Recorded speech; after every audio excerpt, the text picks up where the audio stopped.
Bonjour à tous, c'est Maxime de la chaîne Autodomo.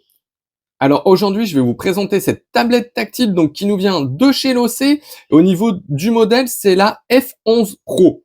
Donc à travers cette vidéo, hop, on va faire donc un petit déballage, voir un petit peu ce qu'on va retrouver comme accessoire donc dans le carton qui est juste ici derrière. Hop, on va éviter de le faire tomber.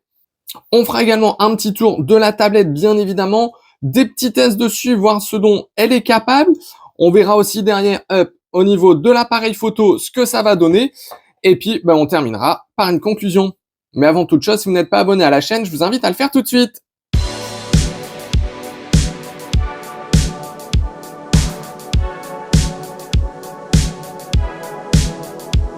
Alors, on va passer tout de suite donc au déballage de la tablette et de tous ses accessoires parce que souvent Losee met beaucoup d'accessoires. Donc déjà un petit film de protection donc pour mettre sur la tablette. Bien entendu ici bien protégé donc notre fameuse tablette. On fera le tour après bien entendu, mais voilà déjà un petit peu à quoi elle va ressembler. Donc avec les deux caméras ici, le flash et on fera le tour donc plus détaillé juste après. Ensuite, on va retrouver là-dessous, hop, il n'y a rien d'autre, mais vous voyez, c'est bien protégé. Donc, bien évidemment, donc le câble d'alimentation, donc USB-A d'un côté, USB-C de l'autre. On a un petit stylet, vous voyez, hop, un petit stylet, donc avec un petit embout comme ça. Alors moi, je suis pas fan de ces embouts-là, je vous le dis franchement, j'aime pas trop, mais bon, c'est fourni avec. Et bien évidemment, la petite pochette de protection. Donc là aussi, c'est sympa d'avoir mis tout ça. Hop, on va mettre le plastique sur le côté. Vous voyez, donc ça fait quand même une belle petite pochette. Donc de protection, on va retirer la petite mousse. Vous voyez, et donc moi j'aime bien, c'est tous les accessoires qui fournissent à chaque fois avec la tablette, ce qui fait que directement notre tablette, on peut la mettre directement donc dans la coque de protection. On met le film dessus et au moins tout est bien protégé. Juste en dessous, on va donc retrouver le petit Quick Start. Alors, si je me trompe pas, ça doit être en anglais. Hop, oui, tout est en anglais dessus, mais bon, vous voyez, il y a quand même de belles images, donc ça doit être pas trop compliqué à comprendre. Alors, on va rentrer plus précisément donc dans la tablette, voir un petit peu ce qu'il y a dedans. Donc ici, on est donc sur notre page d'accueil. Si je descends un petit peu, on va retrouver donc ici pas mal de raccourcis. Donc comme un téléphone classique finalement, donc on aura Internet, donc ici en Wi-Fi. Au niveau du Wi-Fi, c'est du Wi-Fi 6E, donc c'est plutôt pas mal. Juste à côté, le Bluetooth. Et au niveau de la tablette, ça sera donc du Bluetooth 5.4, plutôt pas mal aussi. On a l'onglet ne pas déranger, la lampe de poche qu'on peut venir activer ou pas. Donc ça va allumer la petite LED qui a juste au niveau des appareils photo, la rotation automatique activée ou non, l'économiseur de batterie, hop. Le mode avion, l'éclairage nocturne, le scanner un QR code si on le souhaite, enregistrement, quick share, et on peut venir également l'éteindre si on le souhaite. Ici, on va donc retrouver donc tout ce qu'il y a d'origine. Alors moi, j'ai juste rajouté WhatsApp. Donc, vous voyez, on va retrouver pas mal de choses. Donc, WhatsApp, les photos, Facebook, Play Store, puisque oui, forcément, c'est une tablette Android. Ici, au niveau de l'Android, on est sur un Android 13. Ça aurait pu être mieux quand même, c'est vrai, je vous l'avoue. Donc, on a Gmail, l'agenda, l'appareil photo, calculette, Chrome, les contacts, Facebook encore, on a les dossiers, Firefox, donc ça, Firefox, c'est moi qui l'ai installé en plus. Donc on a Gmail, Google, l'horloge, le magnétophone, les maps, les messages, puisque forcément, vu qu'on peut mettre une carte SIM dedans, on va pouvoir recevoir des messages comme un téléphone finalement. On a ici notre Keep, le téléphone, la radio, le Play Store, les photos, les paramètres WhatsApp, YouTube et YouTube Music. Donc, si je vais un petit peu donc dans les paramètres, on va avoir différentes petites choses. Donc, le réseau Internet, les appareils connectés si on le souhaite ou pas.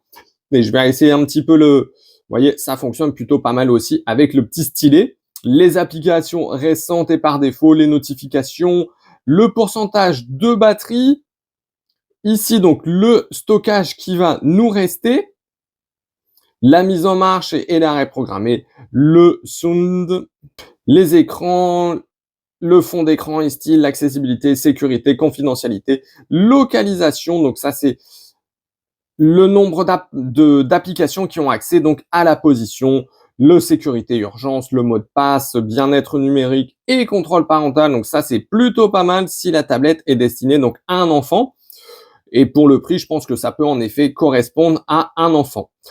Donc ici, on est donc dans l'onglet à propos de la tablette. C'était pour qu'on voit bien que c'est bien un Android version 13.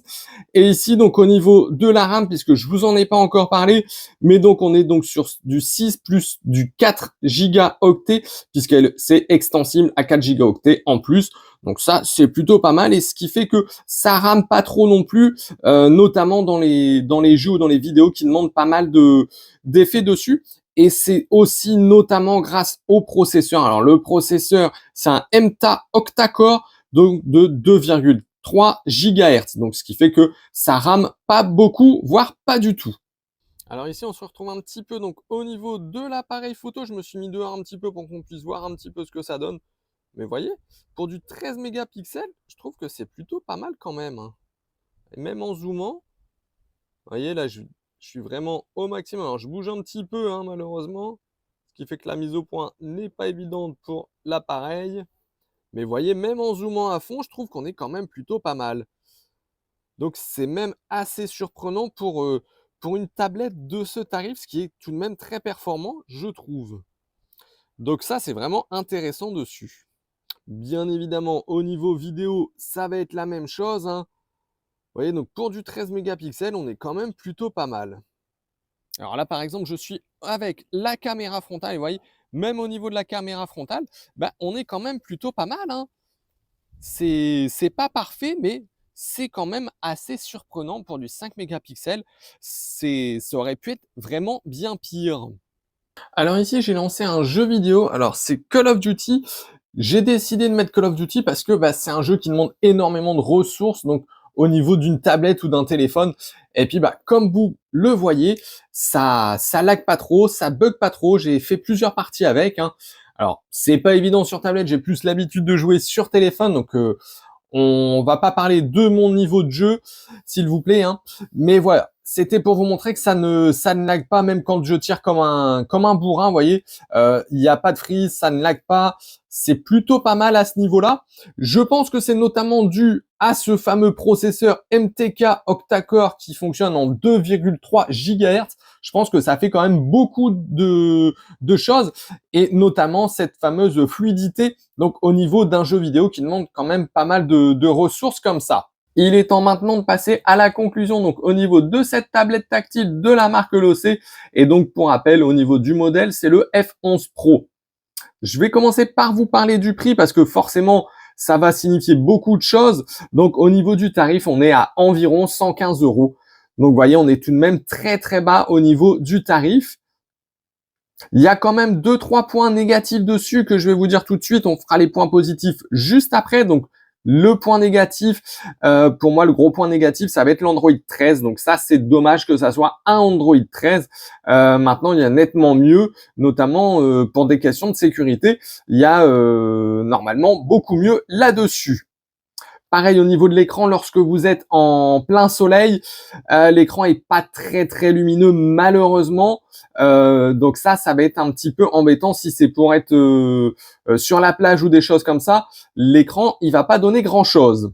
Au niveau des points positifs, bah, comme vous avez vu, c'est vraiment extrêmement fluide, hein. Donc ça, c'est vraiment appréciable. Notamment le processeur, hein, le MTK octa-core, hein, en 2,3 GHz. Donc ça, c'est très bien. La RAM de 10, hein, donc ça aussi 10 Go de RAM, c'est vraiment très bien pour ce genre de tablette. Autre point qui m'a énormément surpris, ben moi, ce sont les caméras. La caméra frontale ou les deux arrière, donc 13 à l'arrière, 5 mégapixels donc à l'avant. Moi, j'ai été très surpris. Je m'attendais à ce que ça donne quelque chose de très mauvais. Or, en réalité, c'est quand même plutôt correct. Au niveau de l'autonomie, ben, on coûtait pour de 115 €, on est largement correct.